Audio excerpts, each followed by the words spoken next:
జనవరి 4, 2025 శనివారం. ఈరోజు మనం కలికిరి అలాగే అనంతపురం మార్కెట్‌లో ప్రైస్ అంటే ధరలు అనేది ఏ విధంగా వెళ్తున్నాయి మనం ఎవరిలో తెలుసుకుందామండి. నేటితో పోల్చుకుంటే దిగుమతి ధర తగ్గిందా లేదా పెరిగిందా వేటిని ఎవరిలో తెలుసుకుందాం. ముందుగా అనంతపురం తెలుసుకున్న తర్వాత కలికిరి విషయం మాట్లాడుకుందాం. అనంతపురం మార్కెట్‌లో ప్రస్తుతానికి సూపర్ టాప్ అంటే ఉదయం వీడియోలో చెప్పినట్టుగా 120, 130 రూపాయలకి సూపర్ టాప్‌లు అయితే ఉన్నాయండి. కలికిరి మార్కెట్ కూడా ఇంచుమించు నేట్లాగే స్లోగా ఉంది. ఎక్కడ ఫాస్ట్ అని అయితే లేదు. చాలా స్లోగానే జరుగుతుంది. కలికిరి మార్కెట్ కూడా వచ్చేసి నేటితో పోల్చుకుంటే స్వల్పంగా దిగుమతి కొంచెం అటు ఇటుగానే వచ్చింది కలికిరి మార్కెట్కి వచ్చేసి. కలికిరి మార్కెట్లో సూపర్ టాప్ 140 రూపాయలు దిగుమతి కొంచెం అటు ఇటు వస్తున్నా కూడా వేలం పాటలు చాలా స్లోగానే జరుగుతున్నాయి. అంటే రెండు మార్కెట్లు వచ్చేసి మరి చూద్దాము. అంటే మదనపల్లి మార్కెట్ ఏం జరుగుతుంది ఏమి అట్లా చూడాలి. అయినా కూడా స్లోగా ఉండే ఛాన్స్ ఉంటుందా చూడాలి. ఎందుకంటే కొన్ని మార్కెట్లు డిపెండ్ అయ్యి కూడా మార్కెట్ ఒక్కొక్కసారి జరుగుతూ ఉంటుంది. లెట్స్ వెయిట్ అండ్ సీ ఏం జరుగుతుంది ఏమి అట్లా చూడాలి.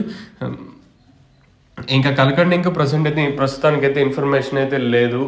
ఇంకా నెక్స్ట్ వీడియోలో మదనపల్లి అప్డేట్ ఇస్తాను కదా అప్పుడన్నా ఇస్తాను, లేదా మదనపల్లి రెండే యాక్షన్ అంటే టీవీఎస్ మండలి ఏం జరుగుతుంది కదా అప్పుడన్నా ఇస్తాను. సో ప్రస్తుతానికి రెండు మార్కెట్లు ఇంకా ఉన్న అప్డేట్లు అయితే ఒక 10-20 రూపాయలు కొంచెం మినహాయించినట్టయితే రెండు మార్కెట్లు ఒకటే ప్రైస్ అయితే వెళ్తున్నాయి. ఎక్కడ అంటే మార్కెట్ అయితే ఫాస్ట్ అయితే లేదు, చాలా స్లోగానే ఉండే రెండు మార్కెట్లు. మీకు తక్షణ ప్రోడక్ట్ కావాలనుకుంటే పైన స్క్రీన్ మీద నెంబర్లకి అయితే మీరైతే కాల్ చేయొచ్చు.